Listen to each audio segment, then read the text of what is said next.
depriving your own citizens of the basic means of survival is unacceptable. President Biden signed an executive order earlier this month enabling the U.S. government to impose financial sanctions on those prolonging the conflict in northern Ethiopia. We will not hesitate to use this or any other tool at our disposal to respond quickly and decisively to those who obstruct humanitarian assistance to the people of Ethiopia. One more item, some news from out of the First Lady's office. Today, joining forces, the White House initiative led by the First Lady to support military families and the National Security Council released a White House report signed by the President and secretaries of 15 executive departments, which outlines the first round of administration-wide commitments and proposals to supporting military and veteran families, caregivers, and survivors. In May of 2021, the Office of the First Lady and the National Security Council launched a Joining Forces Interagency Policy Committee with representatives from across the executive agencies to work collaboratively on priorities related to the families of service members and veterans, caregivers, and survivors. This report details more than 80 specific commitments and proposals from across the administration and is the product of the Interagency's Policy Committee's months of work. Going forward, this committee will continue to advance these priorities, including those outlined in the report, through cross-agency working groups, and will report results and updated plans annually. Jonathan, why don't you kick us off? Thank you, Jen. A few all on the dealings of Capitol Hill right now. Senator Manchin told reporters a short time ago that he told President Biden that $1.5 trillion would be as high as he was willing to go for the reconciliation package. What was the president's reaction to that? Is that an acceptable number? Well, first I would say, as we've said many times, we're not going to outline private negotiations or private discussions, and we'll let the senators speak for that, as Senator Manchin did earlier today. The way the president sees it is that this is an ongoing discussion, an ongoing negotiation. Here's what we know. We know that timelines help make progress. We've seen that play out over the course of the last couple of days. We know that compromise is inevitable. We've also seen that play out over the last couple of days. And right now, we're clearly in the thick of it. I'd also note that during Senator Manchin's, and obviously I'm not his spokesperson, he can certainly speak for himself, but during his Q&A he did on the Hill today, he also referenced the fact that that there was a document from a couple of months ago, and I'll let him and Senator Leader Schumer speak to that. And he was repeatedly pushed and asked, would you go higher than 1.5? Would you go higher than 1.5? I will leave it to all of you to determine if he answered that question. But this is an ongoing discussion, an ongoing negotiation. And as I said yesterday, that's going to require all sides giving a little. And we're in the midst of that right now. So on that, key Democratic House leaders have said they will, quote, stay here all weekend to work to get a deal. Does the president plan to do the same? Will he be at the White House working this weekend, having visitors, calling and hosting congressional lawmakers? Well, as Speaker Pelosi said earlier, and we're following the same motto, we're taking it hour by hour here and making a decision and determination about what's most needed. So as it relates to what's even going to happen this afternoon, we're open. He's available. He's been making calls this morning. He's open to having visitors. He's open to going places. But we're going to make those decisions hour by hour. So the weekend's a little bit away. But I will tell you that this is the president's top priority right now, getting relief to the American people, making sure we're lowering costs for the American people. We're addressing the climate crisis. We're rebuilding our roads, rails, and bridges. We've made progress, and we're still at work at it. Last one for me. One of the president's central promises when he was elected was to restore Americans' ability to be confident in their government again, to believe in institutions again. What is the White House's message to the Americans right now? We look at this and see a mess. Nearly a government shutdown. The debt ceiling is unclear. Legislation not being passed, at least not yet, even though Democrats control the bodies of government. And those Americans don't feel that they can be confident in government. What's the White House's response? Well, first I would say the president, the Speaker of the House, and the leader have more experience getting legislation across the finish line than any group of Democratic leaders in history. We're in the middle of it right now. It's messy, this sausage making on Capitol Hill. Policy making is messy. There's negotiations. They all have representatives who are advocating for their points of view. That's democracy in action. What I can tell them is that we're on the path to keep the government open. You just saw that pass the Senate. It was going over to the House. That's not just keeping the government open. That's getting relief to to make sure we can take care of refugees, people who fought by our side in Afghanistan. That's to make sure we get relief to the Gulf Coast, additional relief to the Gulf Coast, all important priorities.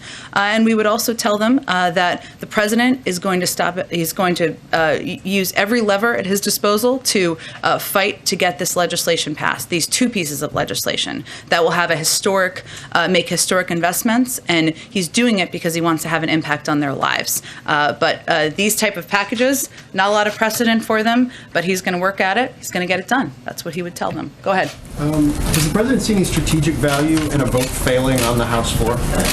Well, as Speaker Pelosi said earlier today, we're on a path to win. I don't want to even consider any other options than that. We're in it to win it. President's also in it to win it. That's what we're working toward. It's only 2:40 right now. Lots of time left in the day, and he's going to continue to stay closely engaged with her about the path forward. You've repeatedly referred to this moment as an inflection point. How is the president viewing this moment, given where his caucuses are, where his members are? This moment, as in this moment, 2:40 p.m. this afternoon, or just today? As in, it's deadline day for an infrastructure bill. He doesn't have the votes. One member of the United States Senate is about $2 trillion below his top line number, and there's no clear way to bridge those gaps. Well, I think the president views this as the last several days, and even longer than that. His views, we've made some progress. You've seen some members come down. You've seen some members come up.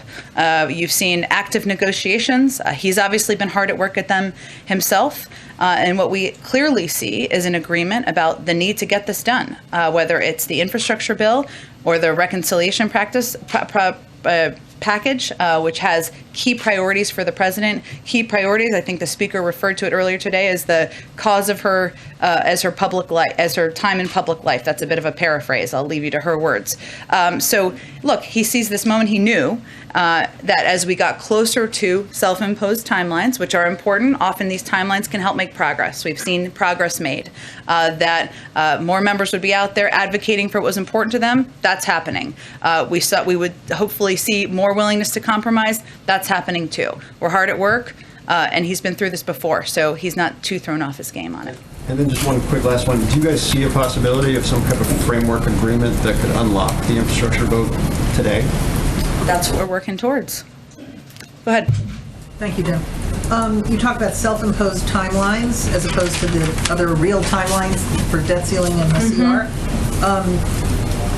The progressives don't seem to feel any sense of urgency about passing infrastructure, and the moderates, like Manchin, don't seem to feel any urgency about passing reconciliation. The only Democrat that I can think of who really has a sense of urgency is Terry McAuliffe. Do you feel it? Does the president want this done in a certain amount of time, or does he also feel that this could play out over weeks and months and still come to the conclusion that he wants?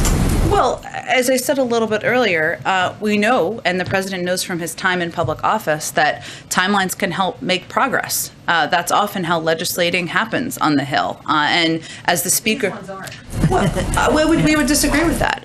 You've seen a lot of members out there advocating for their viewpoints, being very vocal about what they want to see, some coming up, some coming down. That's a sense of progress, and we're working on it hour by hour here. Does he feel that he needs it done by a certain time, like the end of the year? I'm not going to set new deadlines here for you. Obviously, we're trying to get it done now. We're working on it as of right now, today, and that's what our focus is on in this moment. Go ahead. I'll go back to you. We should go ahead. Sorry. To follow up a little on what Phil was asking, yeah. What does the president want, and what is he asking members of Congress to do on this infrastructure vote tonight? Is he calling progressives and Republicans even, asking them to vote for it? Does he definitely want this vote tonight, or is this all still this murky sort of trying to link these two things together and hope something emerges out of that? There's nothing really murky about what's going on here. I mean, we understand what progressive members want, right? They've been out there vocally talking to all of you about what they want. It's clear we also need their votes in order to pass an infrastructure bill. They want to have a clear path forward on a reconciliation package. The president wants both pieces of legislation to pass. That's what he wants, bottom line. He's also going to work with the speaker and the leader to get that done. So what he's been spending his time on over the last couple of days is having conversations with Senator Manchin, Senator Sinema, and others who have been very vocal about the fact that they're not quite there yet. And his objective is to try to get them there, because that's what members of the Progressive Caucus are looking for in order to support an infrastructure bill, many components of which they support. I guess to put a finer point on it, if your choice is between a vote tonight that fails but sort of puts everybody on the record, or pulling the vote tonight and continuing deliberations despite it actually upsetting moderates who feel like they've been promised this vote, what does the president prefer? We're working towards winning a vote tonight. We have several hours left in the day. All right, last one. What's the plan on the debt ceiling? I mean, Republicans have sort of made clear that they're not going to back any effort, so it would seem at this point that Democrats' only hope here is to turn towards a reconciliation process on the debt ceiling. I understand that you've made the point many times that Mitch McConnell's been hypocritical on this, that Republicans should support it, but it does seem now that the votes are on the table that you're kind of pursuing this political point at the potential risk of default for the U.S. economy. Well, I think that's a bit of a shorthand of what's happening, which I understand. It's a bit of a complicated thing. But first, since you gave me the opportunity, it's not just Senator McConnell. Republicans are playing politics with an economic catastrophe, and they're treating a calamity for working families like a DC game. There are huge impacts here. You touched on the fact, but let me give the public a little sense of that. An instant recession, 6 million jobs lost, $15 trillion in savings wiped out, Social Security checks and payments to our troops blocked. Those are real impacts. Republicans in Congress are treating this like a game. Let me give you some examples. Senator Rick Scott, and this is a real quote, I will note, "This is going to be a ball. I'm going to have so much fun." That's about the debt limit. Senator Kevin Cramer, "It's sort of fun to watch." And Senator Cornyn said yesterday that Republicans would use every tool at their disposal to slow Democrats from doing this on their own. What we're trying to do right now is do it on their own.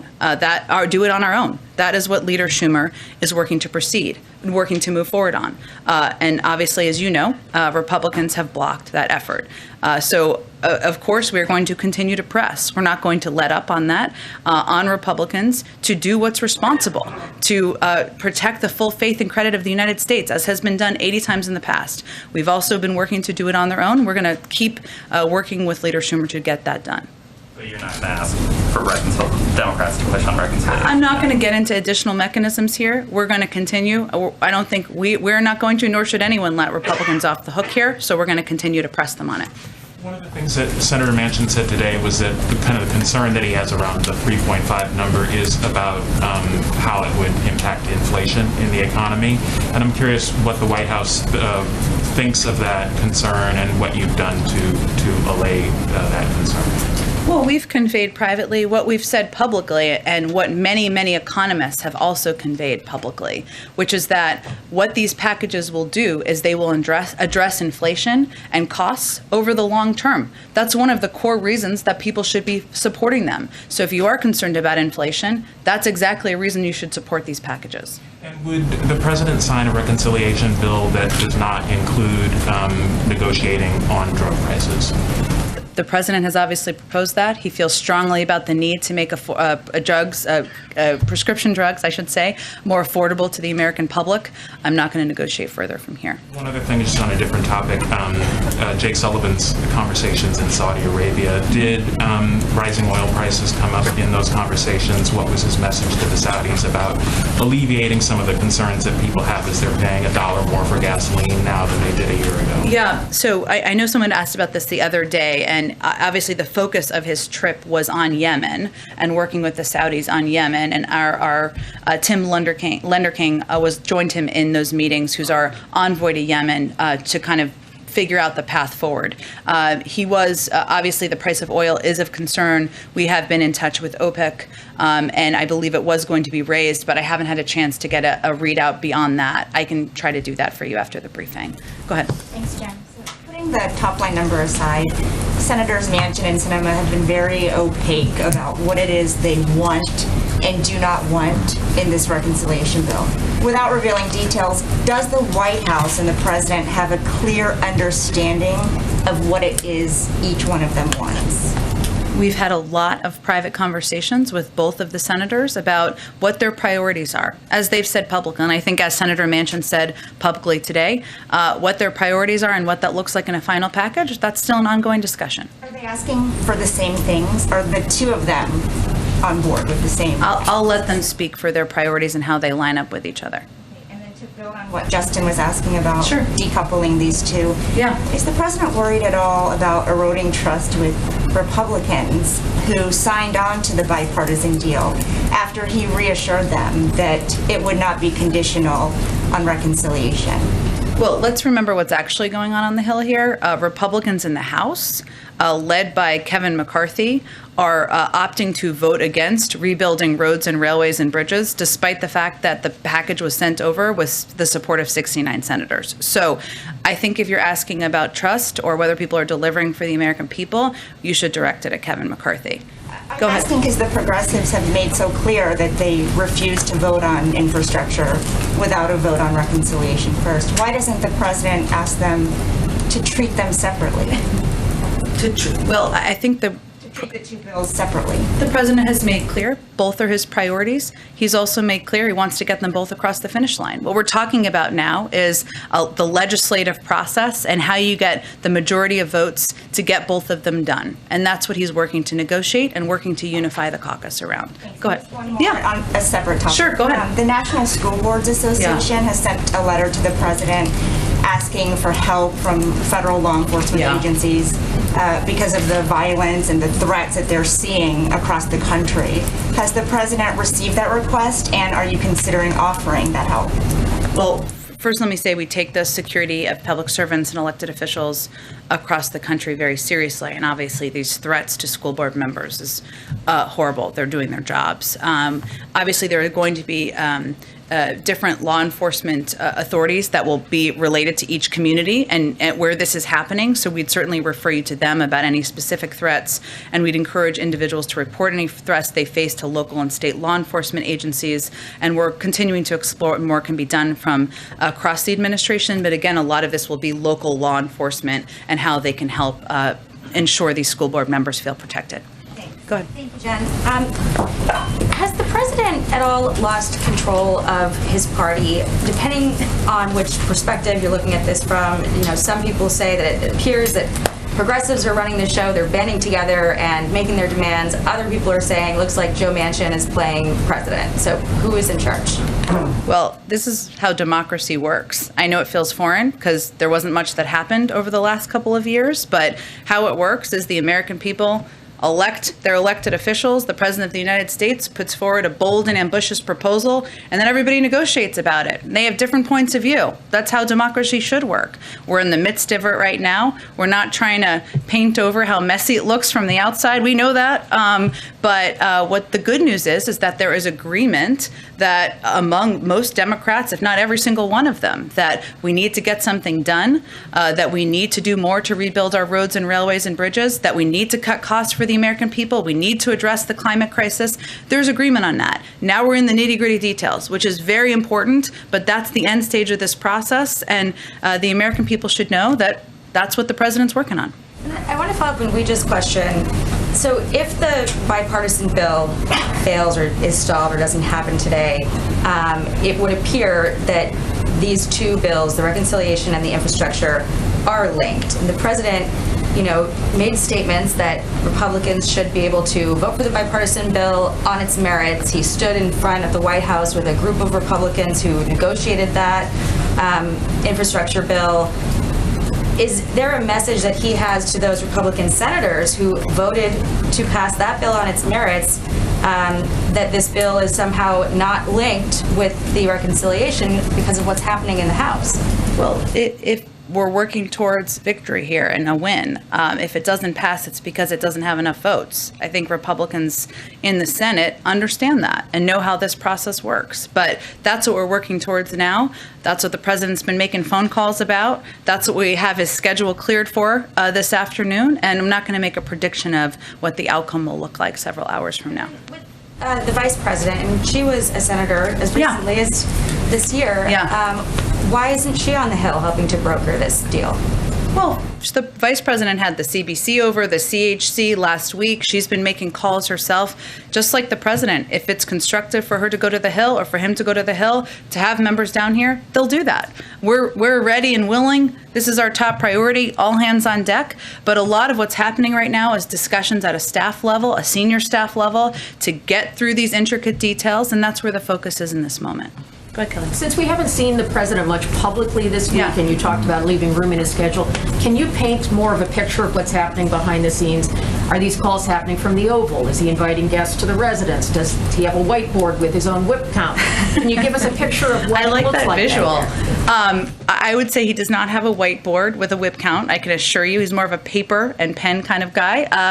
But look, he's been meeting with staff. He's been getting updates from staff as they've been having engagements with the Hill. You all know who the senior members of his team are who are negotiating, whether that's Steve Ricchetti or Louisa Terrell, Brian Deese, Susan Rice. What he's asked his team to do, including the policy members, which people don't always factor this in, is be available to have conversations with members about questions they have, to help address any parts of it they have suggestions on. So he's getting regular updates. People are in and out of the Oval Office, providing him updates on their individual conversations, and he's picking up the phone and calling people as needed, whether that's the Speaker or Leader Schumer or other members, to have a conversation about the status, to check on where they are, to follow up and maybe a conversation they may have had with his staff.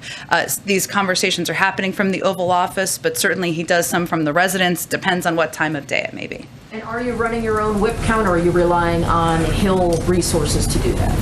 We're very closely in touch, as you know, with leadership on the Hill. The president himself is. Of course, we're certainly in touch with members ourselves about where they stand, where they may have concerns or any hesitations. Go ahead. I'll come back to you, Terry. Go ahead. We finally learned today Senator Manchin's position on his top line number.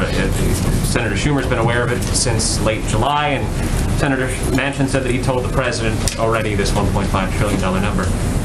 Why has the decision been made strategically to pursue Senator Manchin, Senator Sinema, and not try to, in the last couple of weeks, apply more pressure on progressives to take half a loaf and say, this is low-hanging fruit, it's a $1.2 trillion infrastructure plan, let's move on that? Why was that strategic decision made not to do that? Both of these are huge priorities to the president. I'd also note that when Senator Manchin was asked, and he can obviously speak for himself, but just since I've read the whole transcript here, he also repeatedly referred back to a document that went back to July 28th. I'd remind you all that this is an active negotiation and discussion. And it is incumbent upon members to put out where they stand and where they are. And as we've seen over the past couple days, that's an ever-changing process. So before you make conclusions about what the end results will be, I would remind you to look at the last several days or even weeks about how these discussions have progressed. Senator Manchin said today he believes his position is, it sounded to me like his position was firm, and he also said that if progressives feel that the Congress should spend $3.5 trillion, that they should convince voters to send more progressives to Washington. That sounded to me like he's saying that through the end of this Congress, he's not going to agree to $3.5 trillion. We could certainly parse Senator Manchin's words, but I am certain he'll go answer questions again, and your colleagues should ask him more questions. But why do you think that this is not, why do you think that Senator Manchin's position on this is not final? Because this is an active negotiation, because he was pushed repeatedly during the gaggle that he did on Capitol Hill about where he stood. But again, I'm not here to speak for Senator Manchin. He certainly can speak for himself and what his points of views are, and I certainly encourage you all to keep asking him questions about where he stands. Go ahead. Back on the deadline that was set at the beginning of the week, announced that this is the big week. Mm-hmm. Democrats are in charge here at the White House and in both houses of Congress. And they set the deadline. Democrats set the deadline. To be clear, they just set the date of a vote. All right. You called it a deadline. I was just using your... Okay, fair. But thank you for the clarification. They set the time of a vote. Democrats set this vote. Now they're going to miss it, fail to make it. Why is We don't know that. It's only 3 o'clock. Can you tell us there's going to be a vote tonight? That's what Speaker Pelosi indicated her plan was. My question. Wait for that. My question is, why isn't it fair to see this as a failure of the president to get his own party to back him and his agenda? Why isn't it, before we've even had a vote and we don't even know where it sits, a failure of the president? It feels like we're farther away today than we were on Monday. I don't think the president feels that way, and I don't think members of Congress feel that way. You've talked about progress. Can you explain what progress is? You said it's people talking about where they are. That sounds like an earlier part of the process when you had set a vote for the end of the week. Well, I would point you again to what Speaker Pelosi said earlier today. In the end stages, the later stages of a process, where we are now, when you get closer to a vote, a time of a vote being set, that's when the negotiations get serious. That's when people start putting down bottom lines of where they stand. You've seen some people do that publicly. A lot more of it happens behind the scenes. That's what I mean by progress. You've seen members come down in numbers. You've seen members come up in numbers. That's what we're working on, to get to an agreed upon path forward. So there's progress, and it's people behind the scenes saying that with their numbers moving. They've also said it publicly. One more. A lot of Democrats are looking at what's happening, and they're saying Senator Manchin and Senator Sinema are holding this president and his agenda hostage. What would you say to them? I would say we have 50 votes in the Senate, 50 Democrats in the Senate. So we need the majority to win. That's how a bill becomes a law. They've got the leverage. We need all 50 votes in the Senate to move this forward. That's where we stand now. Go ahead. I just wanted to go back to the debt ceiling Sure. for a second. Democrats control all branches of government right now. Can you assure the American people and the financial markets that the United States will not default on its debt? That is absolutely what we're trying to accomplish. And I'd remind you that we would have gotten that done had Republicans done what they've done 80 times before, supporting a bipartisan vote to do something that has been pretty standard in the past, or if they had allowed Leader Schumer to move forward. But absolutely, we're going to do everything to prevent the federal us from defaulting. Does the plan involve changing Mitch McConnell's mind, Leader McConnell's mind in some way, or is there a plan to just go forward? Well, Leader Schumer's already been working to move things forward, and it's been blocked by Republicans. Not just their vote, an effort to move it forward has been blocked. But there clearly are ways, getting rid of the filibuster, for example, for this particular vote would be one way to move forward. And is that something that the president would consider to avoid losing, let's say, 10% of the value of the stock market? I just outlined how concerned we are, which you just echoed different components of it. And that's an issue we take incredibly seriously. You've also heard Secretary Yellen on the Hill talking about this. We're not going to let Republicans off the hook. We don't think they should be. This is not a game. This is the full faith and credit of the United States. We're working with Leader Schumer on a path forward. But beyond that, I don't have more to preview for you. You couldn't do it without Republicans if you got rid of the filibuster for this moment. We could do it if they let us move forward, and they haven't. So I have no more details on the legislative process. Just on the reconciliation package, is 1.5 trillion enough in new spending to cover the president's priorities? I understand that's a number that's been put out there. It's an active negotiation. I'm not going to weigh in from here on what is or isn't acceptable to the Democratic caucus. Go ahead. Just a couple different topics. On immigration, there seems to be a real sense among advocates for immigrants, people who have been fighting for legalization, for pathway to citizenship. There's a real sense of gloom. People described as yesterday even crying about the latest parliamentarian ruling. What does the president, what would the president say, what does the president say if he is unable to move forward on any of the sort of big sweeping promises that he made as a candidate to finally be the president and get something done on immigration? Well, we don't accept that. We're 9 months into his presidency, and we share the disappointment. Obviously, as you know, and you touched on, the parliamentarian ruled twice in different ways that it could not be included in the reconciliation package, or components, I should say, of immigration reform could not be included in the reconciliation package. That's disappointing to the president as well. So clearly now we need to figure out what the vehicle forward is. I would say the president's plan is about certainly protecting dreamers, farm workers, and others. It's also about investing in border security, making sure it makes sense, and we're investing in it in a way that makes sense, and creating an asylum processing system that is actually functional, which I think we all agree it's not. So there are several components of what he's proposed, and certainly we share the disappointment of many advocates that this wasn't included, and the desire to find a vehicle to move it forward.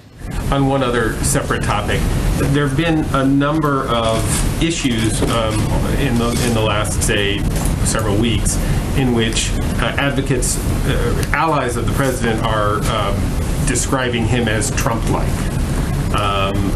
Less in terms of his personality and sort of tone and tenor, obviously, but in terms of policy.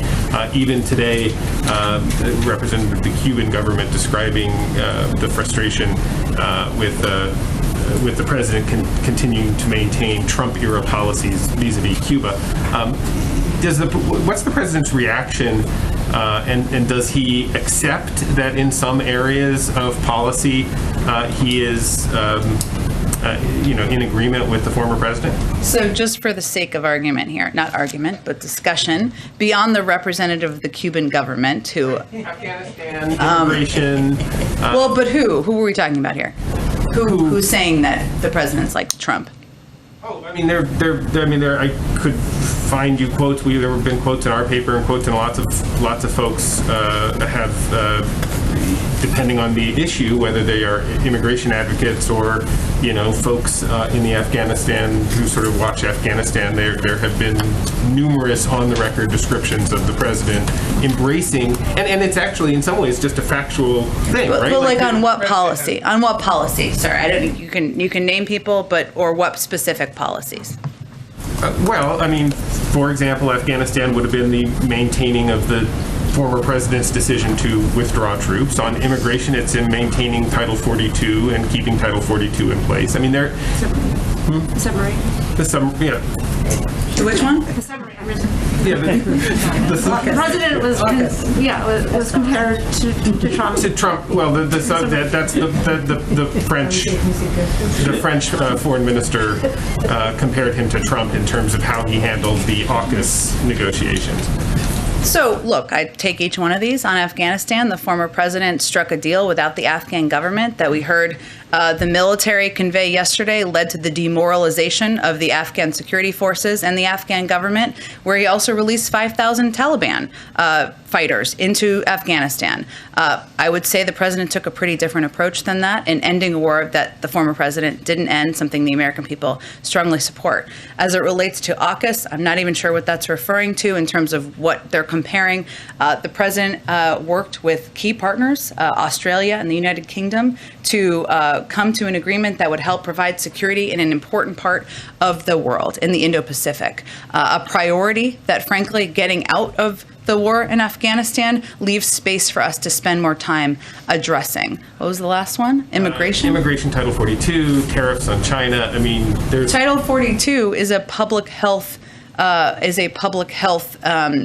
requirement, because we're in the middle of a pandemic, which, by the way, we would have made progress on had the former president actually addressed the pandemic and not suggested people inject bleach. So I think we're in a bit of a different place. I'm happy to discuss more examples. I think people be pretty hard pressed to argue that the president has taken any aspect of the former president's playbook and used it as a model of his own. Go ahead. Senator Manchin has also said that he wants to means test as much as possible of this reconciliation package. Without getting into, or speaking for the senator, as you've said, what is the White House's position on, means testing in this package? Well, you can call it whatever you want. Sometimes when you say means testing, not you, but when it's said, it sometimes has not the right connotation or the wrong connotation. The president's proposals, many of them, have been targeted at the middle class, as have these proposals and these initiatives, which means there's a cap on income through which you can benefit. That's what you can call it, whatever you want. If you call it means testing, the president is very open to targeting by income many of his proposals. And that's something that you can see throughout many components of his agenda that have been proposed and many that have passed to date. Does the White House believe that you all are currently in alignment with Manchin on what those thresholds would look like? Or? It's an ongoing discussion, but again, our objective is to target and focus on bringing relief to the middle class. That's what the president wants to see this agenda accomplish. In an op-ed for USA Today this morning, Senator Bernie Sanders defended the $3.5 trillion price tag, asking, please tell me what we should cut. This came out before Senator Manchin gave his line in the sand. Without speaking for either senator, does the White House believe that there's any provisions that if we are talking about getting somewhere between 3.5 and 1.5 that are absolutely, you all cannot stomach not having them in the final package? I'm not going to put anything on the table here. It's clear as numbers come down, which they will, that there will be cuts to different components. That's just the nature of the totals here. But we'll leave those conversations private. I know you're eager to know more, and hopefully we'll have more to share soon. Finally, just one more point. As you all have said from here, the public polling has consistently found that many parts of both packages are very supported by the American people.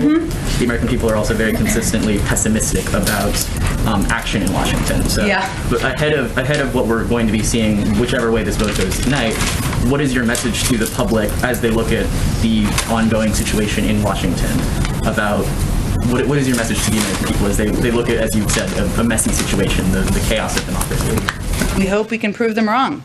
Go ahead, Karen. Thanks, Jen. I know hour by hour is kind of the phrase of the day. But, given that, can we expect to hear from the president today? Or what would have to happen for us to hear from the president today? We'll see. I can't make a prediction for you now, but it is certainly possible. It's also possible he has more meetings. He'll certainly make more phone calls. Possible he moves. But I don't have anything to predict for you at this point in time. And last night he went to the congressional baseball game. Did he go specifically to do some arm twisting or lobbying on infrastructure? And he spent some time with Republican lawmakers, something he really hasn't done here at the White House. Can you give us a sense of what he talked about with those Republican lawmakers? What was the interaction like, the tone of those conversations? I think you're undervaluing his baseball prowess and history, which he was honored for last night. No, look, I think what the president, and I saw him this morning, he was reflecting on how it was, and I think this is a tradition, the congressional baseball game. You know, it's something that has been around for some time where Democrats and Republicans go participate in one of America's favorite pastimes. And you saw, I think you all saw in photos, but for people who didn't see, he visited with some Republicans down in their area, dugout, I don't even know what it's called. Okay, dugout, help me out here, thank you. He visited with some, my husband's gonna be really mad about that. He visited with some Republicans. You know, it wasn't meant to be a negotiation. It was a discussion about, you know, how things are going and work we're all committed to, and just saying hello to them. And sometimes, you know, that's important and powerful too, at a time where there's been so much division, where there's a view from many in the public, as per the question earlier, that people can't work together, can't get things done. And this was an opportunity to have a moment to visit with, to see people you've known a long time, to meet new people, and to move beyond partisanship, to celebrate one of America's favorite pastimes. Did he have a response to you about getting booed last night? Any reaction to that? He's been in public life long enough to know there's going to be some yays and jeers in most big public places. Go ahead. Can I just follow up on that?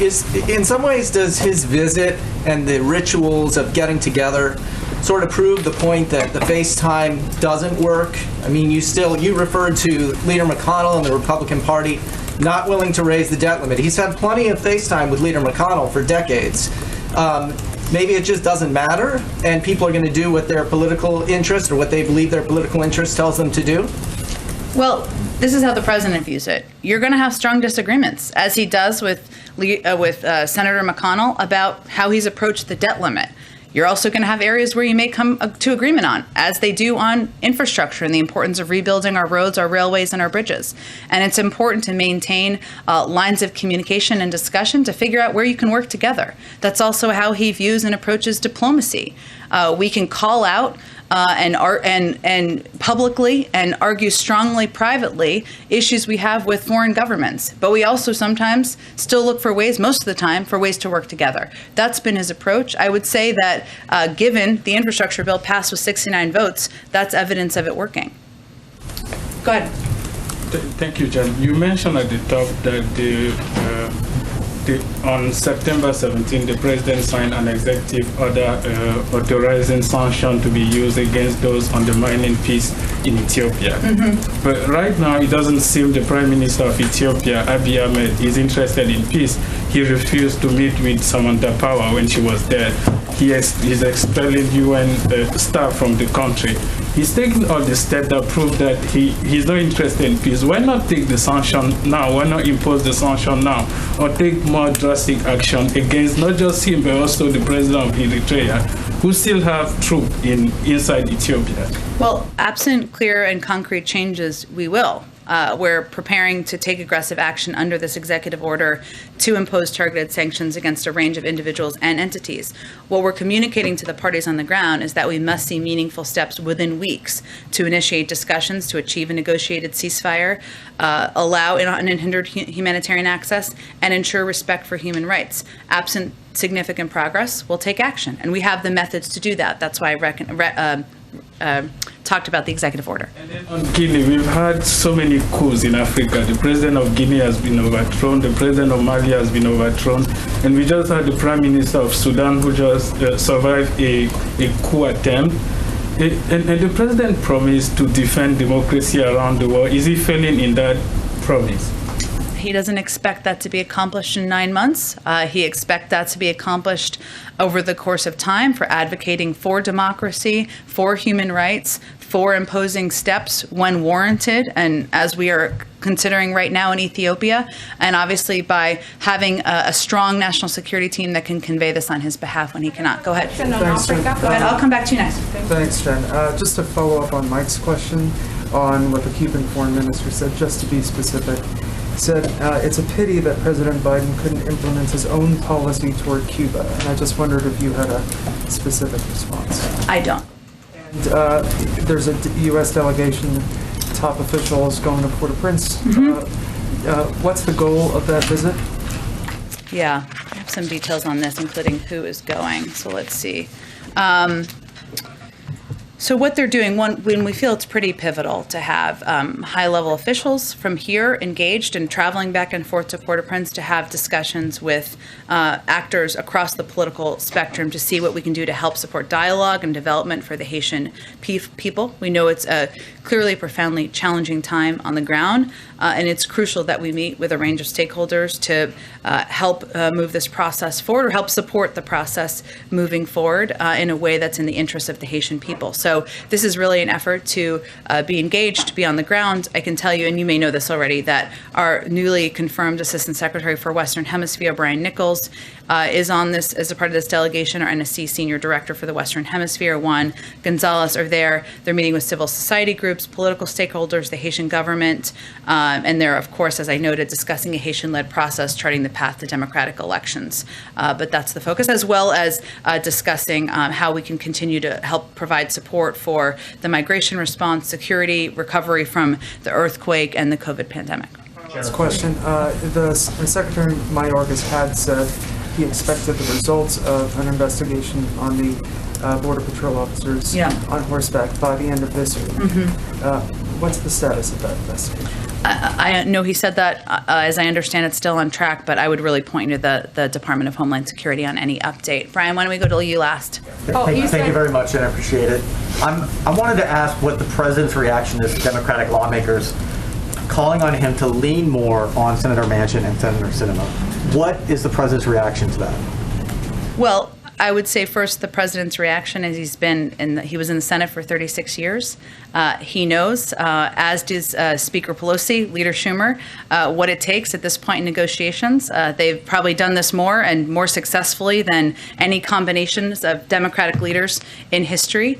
And his approach has been, yes, of course, it's listening. Yes, of course, it's conveying viewpoints and having sometimes, direct and candid discussions, but he knows how to do this. And a lot of people who are throwing stones aren't a part of these negotiations. They're one-on-one. So I think they should leave it to him and others to get them done. There are members of his party that want him to be more actively involved and come out publicly and said, we want to see the president more actively involved. What's his response to that? I would say that, as I would point to something Congresswoman Jayapal said yesterday, right now it's not a secret about what is the holdup. The holdup is that we need to get 50 votes in the Senate to move the infrastructure, to move the reconciliation package forward in order for members of the Progressive Caucus in the House to feel comfortable that there's a path forward. As many of them have conveyed, the president's role in communicating with Senator Manchin and Senator Sinema to help get that done is probably one of the most constructive roles he can play, and that's what he's been focused on over the last few days. Thanks so much, everyone. Okay, last one, because I promised you. Go ahead. Thank you. Jen, the president of Angola, President João Lourenço, was in D.C. last week, and he met with Jake Sullivan and Madam Speaker of the House. And I just want to check with you if the president made any comment about this visit, because Jake Sullivan, on the day that he met my president, he said he would brief the president on that day. So I'm trying to check with you if you heard any comments from the president. I don't have any additional comment. I think we put a readout out about Jake Sullivan's meeting, but I don't have any additional comments. Thanks so much, everyone. If he's indicted by Durham, will he step down amidst reports that he's under scrutiny?